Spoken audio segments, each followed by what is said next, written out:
우리가 계속해서 지금 열왕기서를 지금 공부를 하고 있는데요. 어저께 제가 여러분들과 함께 성경 공부를 하면서 잘못 알려드린 것이 있어서 정정을 드리겠습니다. 어저께 오신 분들은 들으셨겠지만은 대한민국의 국보 1호는 뭐라고 그랬죠? 남대문이라고 그랬죠? 근데 제가 국보라고 그랬습니까? 보물이라고 그랬습니까? 제가 국보라고 그랬어요? 보물이라고 그랬어요? 국보라고 그랬죠? 틀림없이 제가 국보라고 그랬죠? 근데 제 아내가 계속 제가 보물이라고 했다고 계속 우기는 거예요. 네? 확실합니까? 지금 여기 지금 국보라고 얘기했다는 사람이 한두 명이 아니에요 지금. 보물이라고 그랬어요. 보물이라고 그랬어요? 제가 답을 맞췄잖아요. 예. 그러니까 대한민국 국보는 남대문. 대한민국 보물 1호는 뭡니까? 보물이 동대문. 보물은 동대문. 그래서 이제 이게 제가 아침에 교회 오면서 이 문제 가지고 부부싸움을 하고 있어요. 왜 국보 1호가 남대문인데 계속 보물이 남대문이라고 우겼느냐. 네, 그래서 정말 뭐라고 했더니 일단 녹음이 안 됐으니까 이거 증명할 방법이 없어요. 네, 우기는 사람이 이기는 거예요 무조건. 그런데 대한민국 국보 1호는 남대문이고 보물 1호는 동대문입니다. 아시겠습니까? 자, 그렇다면 뭐 성경하고는 별로 상관이 있어요. 제가 이제 좀 있으면 왜 이게 상관이 있는지 말씀드릴 거예요. 국보하고 보물은 무슨 차이가 있을까요? 글자 차이.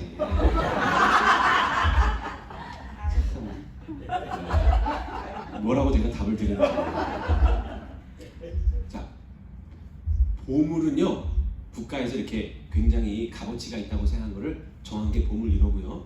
그 보물 중에서 아주 희소성이 있거나 특별한 의미가 있는 것을 국보라고 한답니다. 아시겠습니까? 예.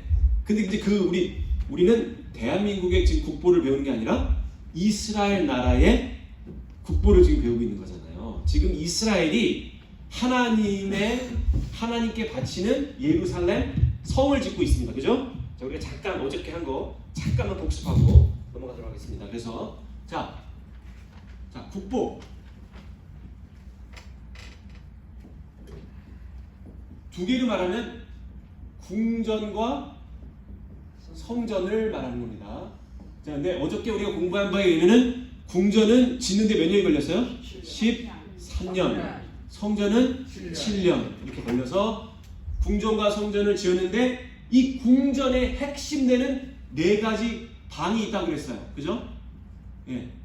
낭실이라고 하는 방이 있는데 첫 번째 이거는 사무실이나 무기고로 쓴다고 그랬죠? 두 번째 거는 재판. 세 번째 거는 솔로몬의 집.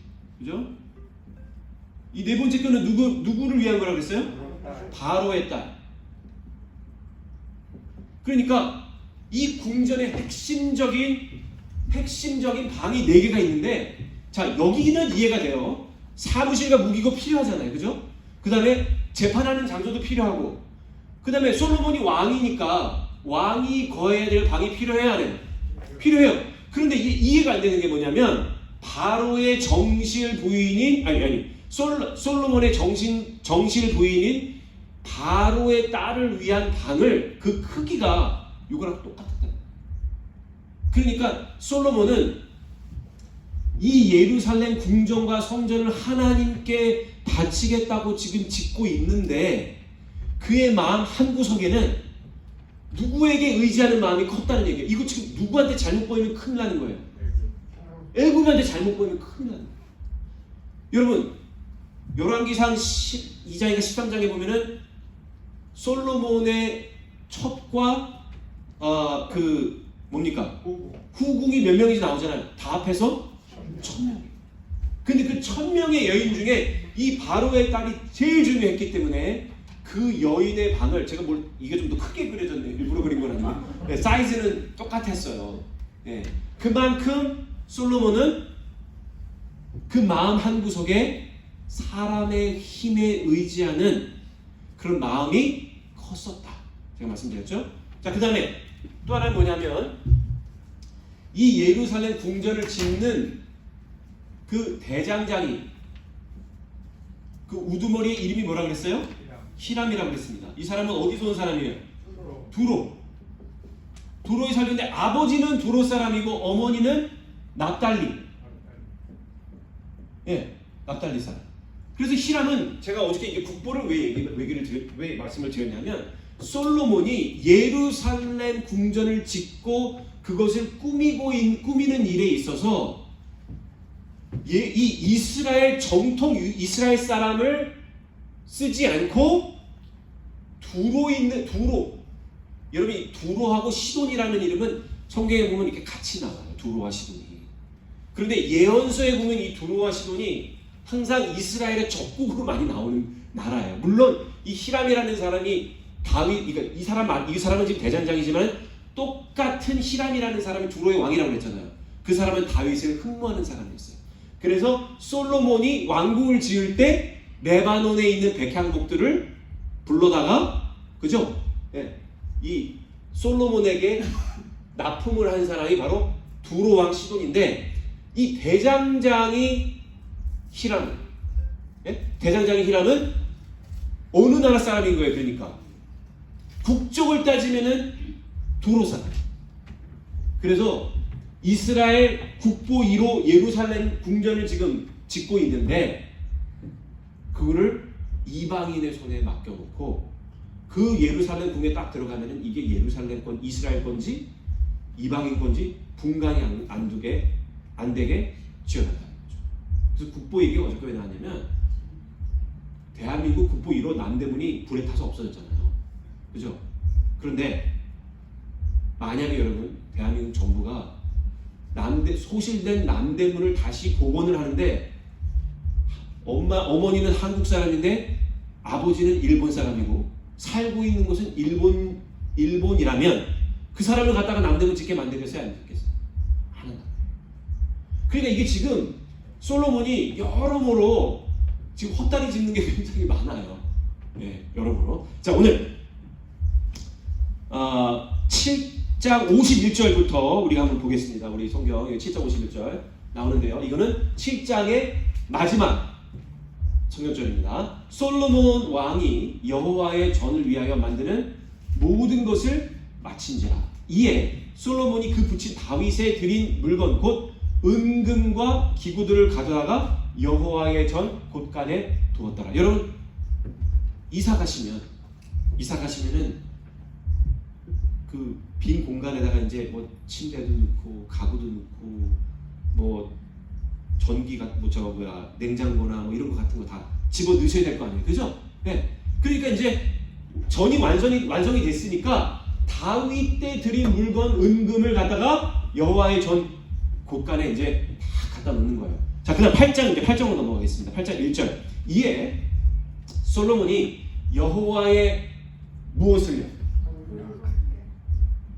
여호와의 언약궤를 다윗 성 곧 시온에서 메어 올리고자 하여. 그러니까 이 언약궤는 다윗이 있었던 예루살렘에 없었고 어디요? 시온에서 그 언약궤가 있었어요. 그리고 여러분 이제 나중에 제가 이제 지난번에도 한번 얘기했지만 왜 예루살렘 전을 이 전과 성을 짓게 되었느냐? 누구 때부터 거슬러 올라가야 돼요? 바로 솔로몬의 아버지 다윗으로 올라가야 돼요. 다윗이 어느 날 자기는 지금 좋은데 잘 살고 있잖아요. 자기 궁전에서 아침에 딱 일어나는데 매일 아침 마음이 불편해요. 왜 그렇습니까? 앞에 나가서 보면은 하나님의 언약궤가 백향목으로 지금 궁전에 있지 아니하고 천막에 있는 거예요. 그래서 선지자 나단을 불러다가 얘기를 합니다. 나는 이런 데 살고 있는데 우리 하나님 저 언약궤가 저기 있어서 되겠느냐고 하면서 나단에게 뭐라고 얘기를 해요? 내가 하나님이 거할 집을 좀 짓겠다 그렇게 얘기를 합니다. 그랬더니 그날 밤 하나님께서 나단의 꿈에 나타나서 뭐라고 얘기를 해요? 네가 나를 위하여 집을 짓겠느냐? 그러면서 제가 말씀 가운데 뭐라고 했어요? 집을 주시는 분은 누구라고요? 오히려 집을 우리에게 주시는 분은 하나님이시다. 네. 그러면서 다윗에게 너는 집을 지을 수가 없고 내게서 날 너의 자손이 나의 집을 이룰 것이다 라고 얘기를 합니다. 근데 솔로몬은 그걸 무엇으로 해석했어요? 다윗에게서 다윗의 자손에서 그죠? 다윗의 자손이 하나님의 집을 지을 텐데 거기서 말한 그 다윗의 자손을 솔로몬은 자기라고 해서 그래서 이건 내가 해야 된다 생각을 하고 여호와의 언약궤가 들어갈 그렇죠? 다윗이 그토록 모시고 싶어했던 언약궤가 들어갈 예루살렘의 성전을 지었는데 제가 말씀드린 대로 거기서 말한 다윗의 후손은 누구를 뜻하는 거라고요? 예수 그리스도. 네. 자, 어쨌든 여호와의 전을 지어놓고 언약궤가 들어가야 완성이 되는 거예요. 왜냐하면 다윗 때부터 처음 목적이 뭐였어요? 언약궤를 모실 곳을 만드는 거잖아요, 그죠? 네. 그러니까 이제 요 마지막 이 중요한 행사인 이 언약궤를 이사를 시키는 거, 그것을 하는 것을 이제 이 솔로몬이 하려고 하는 겁니다. 자, 이스라엘 장로와 모든 지파의 두목 곧 이스라엘 자손의 족장들을 예루살렘 자기에게로 소집하니. 자, 여기 이제 소집한다는 말이 나오죠. 소집한다는 말. 그러니까 이게 너무나 중요한 행사예요. 네. 13년 동안 궁전을 짓고 7년 동안 예루살렘 그 성전을 짓는 일을 이제 마무리하면서 이제 정점을 찍는 게 뭐냐면 언약궤를 모셔다 놓는 건데 이 일을 하려면은 여러분 이게 중요한 일이니까 이스라엘의 모든 족장들을 다 갖다 놓은 그래가지고 소집을 했어요. 소집을 했다. 그런데 열왕기상 8장의 마지막 절입니다. 열왕기상 8장의 마지막 절 66절 여기 제가 만들어 놓지는 않았는데요. 제가 읽도록 하겠습니다. 66절 제8일에 솔로몬이 백성을 돌려보내매 했습니다. 자, 여기에 소집한다는 말로 1절이 시작하죠. 그죠? 그런데 66절에는 백성들을 이제 어떻게 해요? 돌려보내요. 며칠 만에? 8일 만에. 네. 그러니까 이 언약궤를 하나님의 성전에 모시고 거기에 제사를 지내는 일에 며칠이 걸린 거예요? 8일이 걸렸어요. 뭐 하느라고 8일씩이나 걸렸을까 이게? 도대체 뭘 했길래 도대체 이게 8일? 이게 이제 8일이 왜 8일이 걸렸는지도 이제 나옵니다. 자, 그런데 2절 보겠습니다. 2절. 이스라엘 모든 사람이 다 에다님 월. 네? 혹시 에다님 월이라는 말 들어보신 적 있어요? 에다님. 자, 에다님 월 곧 이게 몇 월이냐면은 10월 절기에 솔로몬 왕에게 모이고 이스라엘 장로들이 다 이름에 제사장들이 이제 무엇을 맺습니까? 궤를 딱 맺어요. 자, 여기 에다님 월이라는 말은 오늘날 초막절을 오늘날이 아니라 이스라엘의 절기 중에 초막절이라는 뜻이에요. 여러분 초막절이 어떤 절기입니까? 초막절에 그 어떤 의미가 있는지 혹시 기억하시는 분 계세요? 광야에서 예 유정현님 뭐 계속 얘기하고 있어요. 광야에서 이스라엘 백성들이 하나님께 출애굽하고 구원을 받고 그것을 기뻐해서 이스라엘 백성들이 그 후손들도 광야로 나와서 초막에서 그죠?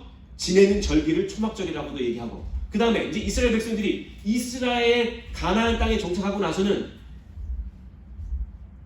전에도 물론 마찬가지지만 속죄절이 끝난 다음에 그죠? 속죄절이 끝난 다음에 속죄절을 통과한 사람들이 자기네들은 심판을 이제 면하고 1년의 생애를 얻었다 하여 기쁜 마음으로 나가서 하나님께 제사 지내는 것이 초막절이었어요.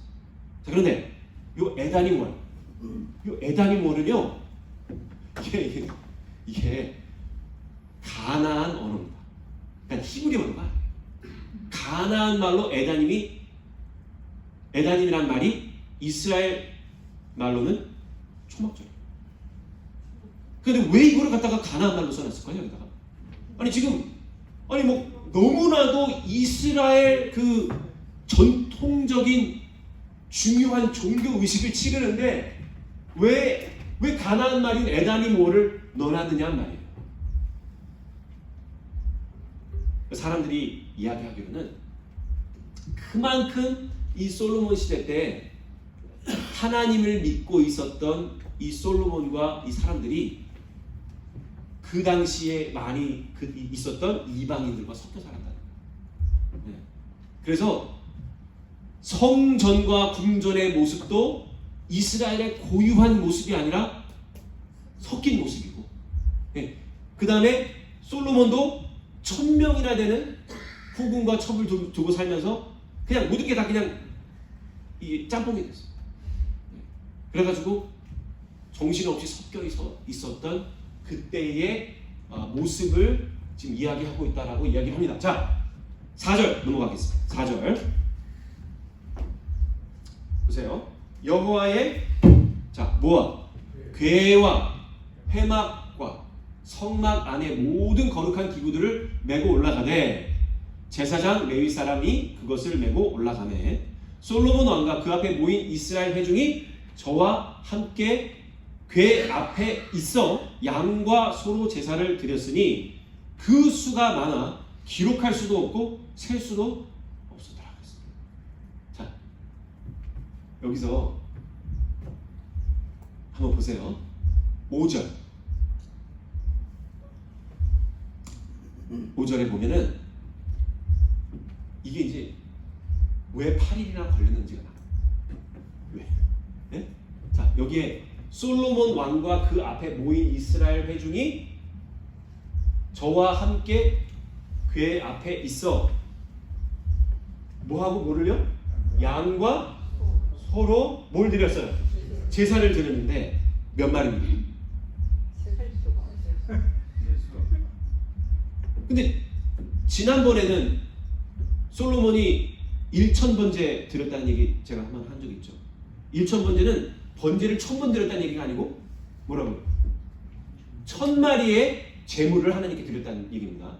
예? 근데 아니 그것도 여러분 동물을 1000마리 제물을 드린다는 게 이게 그러니까 그 제사도 하나님의 전에서 제사를 드린 게 아니에요. 어디서 드렸어요? 산당에서.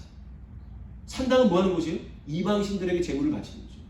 근데 하나님께 제사를 드리는데 산당에서 제사를 드리는 거야.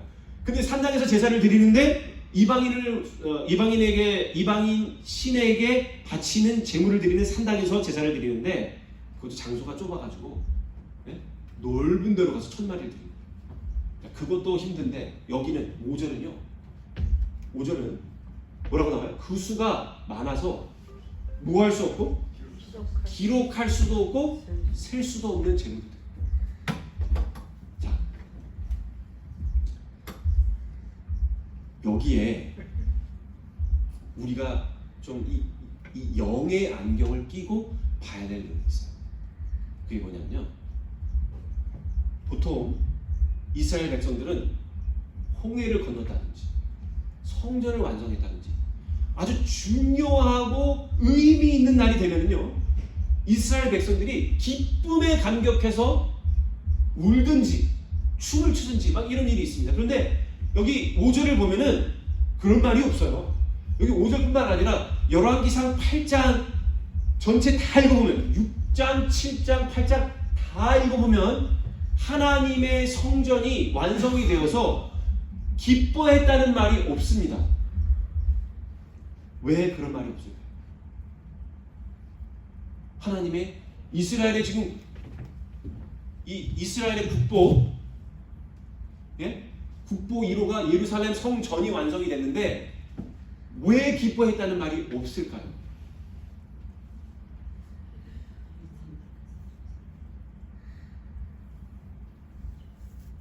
여러분 같으시면 안 기쁘시겠어요?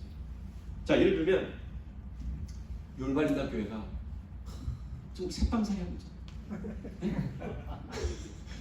새빵살이 하고 있는데 교인들이 막 으쌰으쌰 해가지고 어디 가서 진짜 피카번쩍한 교회를 다 쳤어요. 네. 그럼 여러분 입당 예배 날 여러분들 마음이 어떠시겠어요? 기쁘시겠죠? 네. 근데 그날 교인들 표정이 아주 안 좋은 거예요. 네? 교인들 표정, 뭐 교인들이 기뻐하는 마음이 없어. 여러분, 이게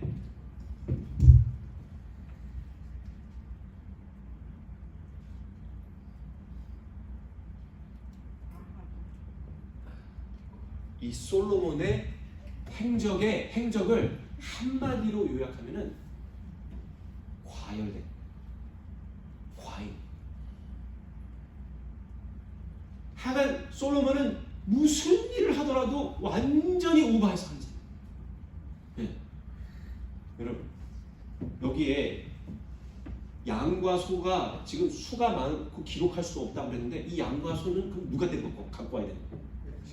네? 백성. 그리고 지금 솔로몬 왕과 그 앞에 뭐 이스라엘 회중이 이 회중 다 동원됐어 사람들이. 근데 이게 몇 년이 걸렸어요? 왕궁은 13년, 성전은 7년. 도합 20년은 아닙니다.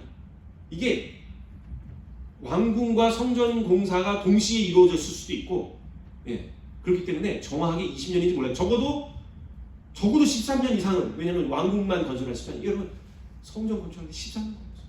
그런데 이게 13년이 걸렸을 뿐만 아니라 이 나무들은 다 어디서 왔어요? 레바논에서. 수도 없이 먼 데서. 오늘날같이 교통이 발달된 것도 아니고 사람들이 다 그걸 끌고 내려와서 지은 13년 동안 지긋지긋한, 여러분 교회를 한 13년 제가 그러니 목사님 저 교회 짓다 죽어요 막 그렇게 얘기하시고. 예? 근데 이게 이제 또 솔로몬이 자기 혼자 또 필 받은 거예요. 이거 뭐 드디어 이거 됐다. 백성들은 막 힘들어 죽는지 모르고 자기 혼자 필 받은 거야. 그래가지고 백성들한테 뭐라 그래? 야, 니들 집에 있는 양 가서 다 가져와. 다 가져오게. 몇 천 마리인지도 몰라. 이거 셀 수도 없는 너무너무 많아. 오죽하면 성경을 기록한 사람이 이렇게 기록해놨겠냐. 그 여러분들 키우는 양과 소를 갖다가 다 갖고 오라고 그러니까. 그 왕이 말하니까 안 가지고 올 수도 없어요. 그걸 갖고 와가지고 제사를 지내는데 이게 하루 만에 끝날 일이 아니야. 네? 그래가지고 열왕기 8장 1절부터 51절까지는 이걸 다 끝냈는데 8일이 걸렸어. 엄청나게 많은 동물들이 죽어나갔어. 아마 이 셀레브레이션 하는 날, 이 땅 예배하는 날 온 천지가 다 피로 물들었어. 막 피냄새 나고. 여러분 그냥 한번 상상을 한번 해보세요. 이게 분위기가 어땠을까? 백성들은 십몇 년 동안 이거 짓느라고 막 피곤하고 짜증나고 막 이래. 솔로몬 혼자 자기 혼자 지금 막 난리지. 이 백성들은 지금 힘들어 죽는 거예요. 근데 이걸 만약에 하나님이 원하셨으면, 하나님이 원하시는 일이었으면 그나마 값어치가 돼 있어요. 근데 솔로몬의 이상한 과열된 행동 때문에 어떻게 됐다는 거예요? 백성들은 피곤하고, 또 하나님은 어떤 지금 입장이시냐면, 얘가 이렇게 막 필받고 막 열심히 돼가지고 막 갑자기 흥분해가지고 뭐를 한다고 그러는데 이걸 하지 말라고 그러고. 네? 그래서 우리 지난주에 그랬잖아요. 뭐 광이 성전을 짓는데 광이 몇 규빗이요, 고가 몇 규빗이요, 뭐 쭉 나오잖아요. 근데 중간 부분에 하나님께서 뭐라고 얘기했어요? 야, 솔로몬아, 이거 하는 건 좋은데 내가 원하는 거는 이게 아니고 하나님의 법도와 율례를 따라서, 응? 다윗이 하나님을 끝까지 섬긴 것처럼 네가 하나님의 말씀대로 사는 거를 내가 원하지. 언제 이런 건물을 갖다가 해달라고 얘기했느냐. 그것도 백성들 너무너무 힘든데. 그래서 여러분 여기서 우리가 정말 너무너무 정확하게 배워야 될 교훈이 하나가 있어요. 그게 뭡니까?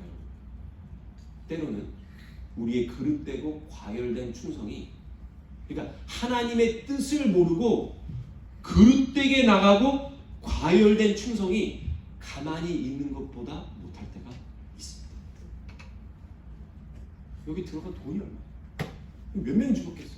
네? 그 2000m가 넘는 해발에서 백향문 나무를 그 짓겠다고 그 가지고 내려오는데 여러분 사람이 몇 명이 죽어나갔겠습니까? 몇 명의 아버지가 집을 떠나서 수년 동안 살아야 됐겠어요. 그죠? 예.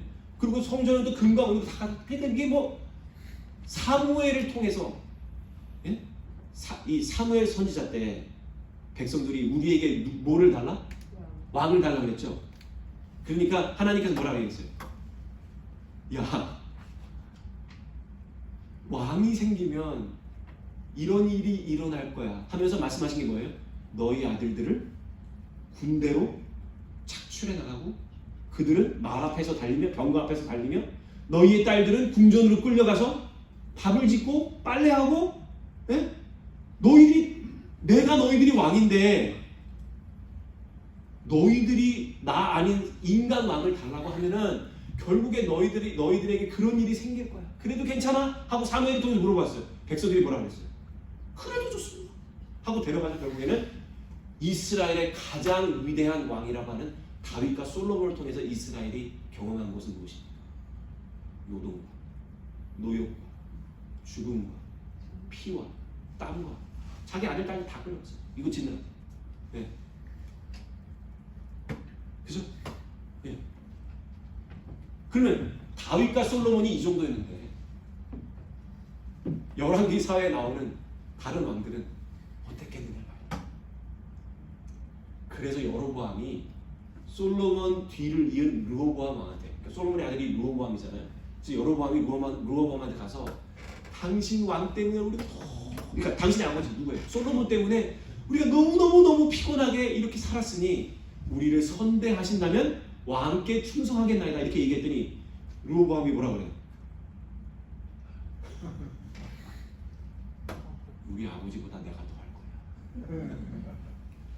이게 여러분 다 누가 잘못한 선택 때문에 그런 거예요. 백성들이 하나님을 왕으로 모시고 살아야 되는데 사람을 왕으로 달라고 해서 그래서 화이트인의 글을 보면 부조와 선지자에 이스라엘이 범죄한 범죄 가운데 가장 하나님이 싫어했던 죄가 뭐라 그랬어요? 하나님 대신 다른 왕을 달라고. 그게 이 이스라엘 회중에게 그대로 들어간 겁니다. 여러분, 우리는 누구를 왕으로 모시고 살아요? 여러분, 사람을 앞세우고 사람을 내세우는 그런 종교는 다 이단입니다. 예? 요즘 한국에 나오죠? 처음에 그렇게 시작 안 해요. 결국에 가면 다 자기가 재림 예수라고 얘기해요. 예, 말도 안 되는 짓을 하는데 다 넘어가. 여러분들은 안 넘어가실 것 같죠? 그 상황이 딱 되면은 싹 넘어가게 됐어요. 그러니까 우리는 신앙을 지키고 하나님의 말씀에 의존해서 하나님만 왕으로 모시고 살 때 우리는 제대로 된 신앙을 가지고 살 수가 있는 겁니다. 자, 다음 절 보겠습니다. 자, 8장 6절 제사장들이 여호와의 언약궤를 그 처소에 메어 드렸으니 여기서 말하는 이 처소 이 말 잘 들어보세요. 이 처소라는 거는 뭐 하는 곳입니까? 하나님이 제 처소를 한번 모시겠습니다. 이 말은 무슨 말이에요? 제가 살고 있는 집에 한번 모시겠습니다. 이 말이죠.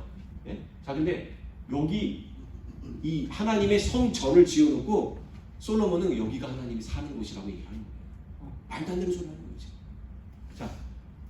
자, 곧 내전 지성소 그룹들의 날개 아래라. 그룹들이 궤 처소 위에서 날개를 펴서 궤와 그 채를 덮었는데 채가 긴 거로 채 끝이 내전 앞 성소에서 보이나 밖에서는 보이지 아니하며 그 채는 오늘날까지 그곳에 있습니다. 자, 여기 여러분들과 이제 이 성소에 대한 얘기를 좀 한번 해보겠는데요.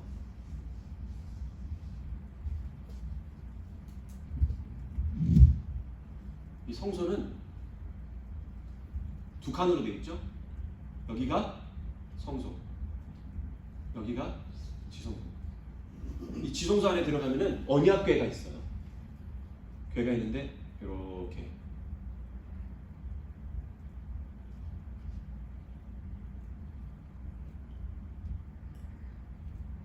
이 언약궤 안에는 원래는 세 가지가 들어있어요. 그죠? 자, 첫 번째 뭡니까? 지팡이. 모세의 쌍난 지팡이, 그죠? 아론의 쌍난 지팡이. 예, 아론의 쌍난 지팡이. 자, 지팡이하고 그 다음에 두 번에 만나를 담는 항아리. 세 번째가 돌비. 두 돌비가 들어있어요. 이 안에 이게 들어있는 거예요. 이 안에. 그 다음에 요 위에 이 언약궤를 덮는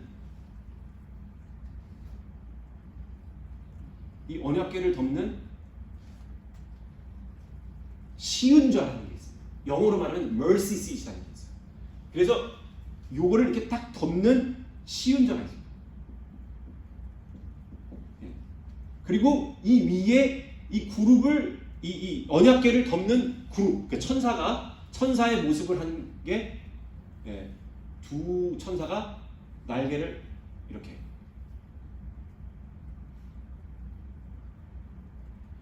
이런 모습으로 제가 그 그림을 잘 그렸으면 제가 다른 걸 지금 하고 있겠죠. 그 여러분 이제 근데 이제 이 천사가 어떻게 하고 있냐면은 날개를 이렇게 해서 이렇게 하고 있어요. 서로 이렇게 쳐다보고 있는 게 아니라 눈은 어디로 가고 있냐면은 쉬운 자리 밑으로 이렇게 하고 있어요. 네, 이렇게 덮고 있어요. 네. 그 다음에 이제 여기 보면은 이 날개를 펴서 그 개와 그 뭐를 덮었다고 그랬어요? 이 채는 뭘까요? 이 채가 이제 오늘 여러분들과 제가 이해해야 될 중요한 내용이에요. 채. 은선의 집사님 뭐라고 그러셨어요? 정답을 얘기하셨어요. 좀 전에. 자신 있게 얘기하세요. 캐리할 수 있는. 그렇죠. 우리 임사님 정답을 얘기하셨어요. 이게 채가 뭐냐면은 이 언약궤를 이게 짊어지고 간다 그랬잖아요. 그죠? 이거를 나르는 이런 긴 이 장대 같은 거를 채라고 얘기합니다. 예. 근데 왜 하나님의 언약궤에 저 채가 있었을까요? 예? 왜 언약궤에 채가 있었을까요? 예, 그렇죠. 예, 자, 한번 보세요. 이 채라는 말하고 여기서 말하는 이 채라는 말하고 이 처소라는 말하고는 약간의 상극되는 개념이 있어요. 처소는 움직이지 않고 그냥 딱 거기 있는 거죠. 그래서 여기 보니까 오늘까지 예? 뭐예요? 그곳에 있으며, 그죠? 그런데 하나님은 그 본성이 한 곳에 계시는 분이 아니에요. 그러니까 이 안에 하나님의 영광을 뜻하는 시카에나가 있었거든요. 그래서 지성소 안에 들어가면은 하나님의 영광을 뜻하는 시카에나가 여기 있었는데 그 하나님의 임재를 뜻하는 거죠. 그런데 여기에 이 채가 있었다는 건 말은 무슨 뜻이냐면은 하나님은 늘 움직여 다니는 분이세요. 제가 이제 우리 스승님 중에 남대극 목사님 여러분 다 아시죠? 남대극 목사님이 박사학위 논문을 쓰셨는데 박사학위 논문의 주제가 뭐냐면 하나님의 보좌예요. 근데 그분이 특별히 그 하나님의 보좌 중에서 뭐를 강조했느냐면 그 보좌 밑에 달려있는 바퀴예요. 바퀴. 네. 그 바퀴가 여러분 우리가 생각하는 자동차 바퀴는 뭐 이렇게 동그랗게 이렇게 생겼잖아요. 그죠? 이렇게 생겼잖아요. 네. 그런데 성경을 가만히 연구해 보니까 하나님의 보좌 밑에 있는 이 바퀴가 우리가 알고 있는 이런 동전 같은 이런 게 이렇게 얇아가지고 동그랗게 된 게 아니고 이게 이렇게 생겼다는 거예요. 이렇게 동그랗게. 네. 그러니까 이게 뭐 이렇게 동그랗게 생겼다는 거예요. 이런 공처럼. 자, 그 이유는 뭐냐면 하나님의 보좌는 어떤 한 방향으로 가는 게 아니라 때가 되면 막 방향을 막 틀어서 움직이세요. 그러니까 보좌의 특징이 뭐냐면은 모빌리티, 움직일 수 있는 그게 보좌의 특징이에요. 그런데 하나님께서 이 언약궤를 만드시면서 이 채를 갖다 놓고 채를 거기에 끼워 놓으라고 하신 이유가 뭐냐면은 하나님은 한 곳에 있는 분이 아니에요. 그런데 솔로몬이 이해하고 있는 하나님은 어떤 분이냐면 이 하나님은 이거 저 천막 안에서 한 곳에 계시는 분이고 집을 만들어 드려야 될 분이라고 생각을 한 거죠. 하나님의 속성을 이해하지 못하고 하나님은 어떤 분이십니까? 자, 우리가 성경절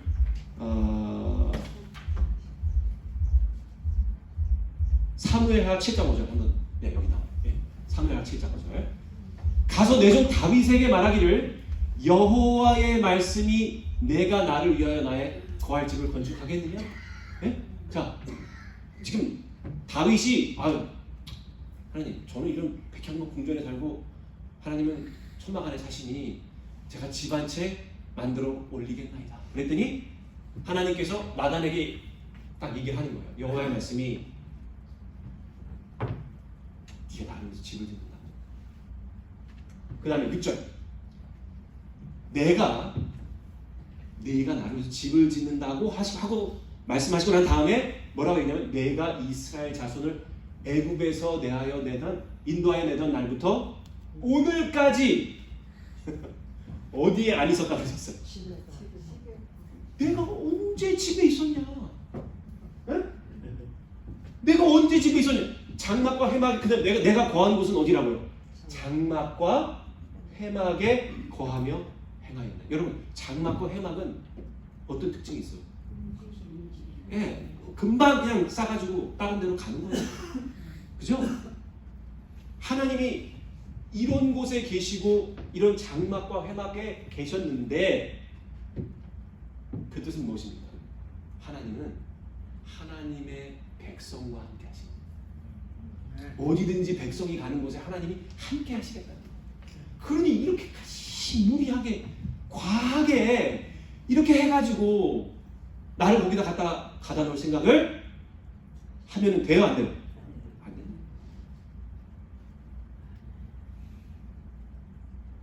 그래서 여러분, 임마누엘의 하나님은 이런 한 곳 처소에 탁 이렇게 계시는 분이 아니라 여러분들이 움직이는 거예요.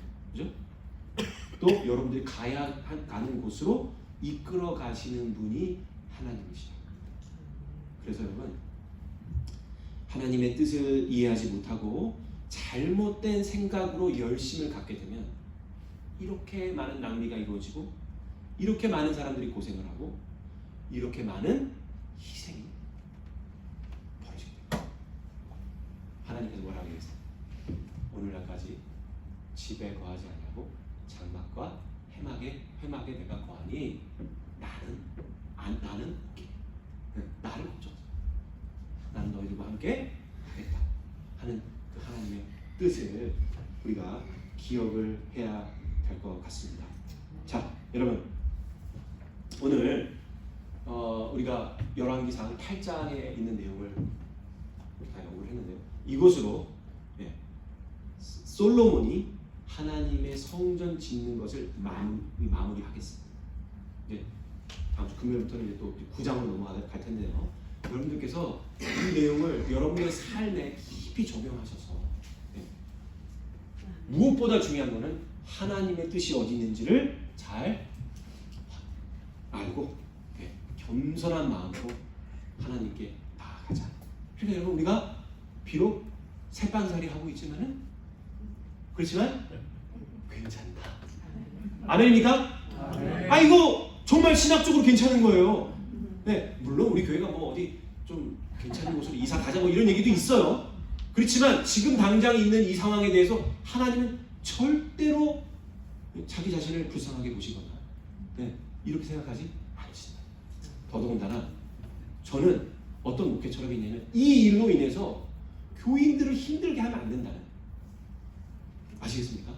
저는 여러분 그렇게 안 할 테니까 여러분들이 알아서 헌신하시고 저는 여러분들 막 쥐어짜고 뭐 백향목 가져라 이거 안 할 테니까 알아서 자, 이것도 괜찮습니다. 하나님의 은혜. 자, 이제 우리 다 같이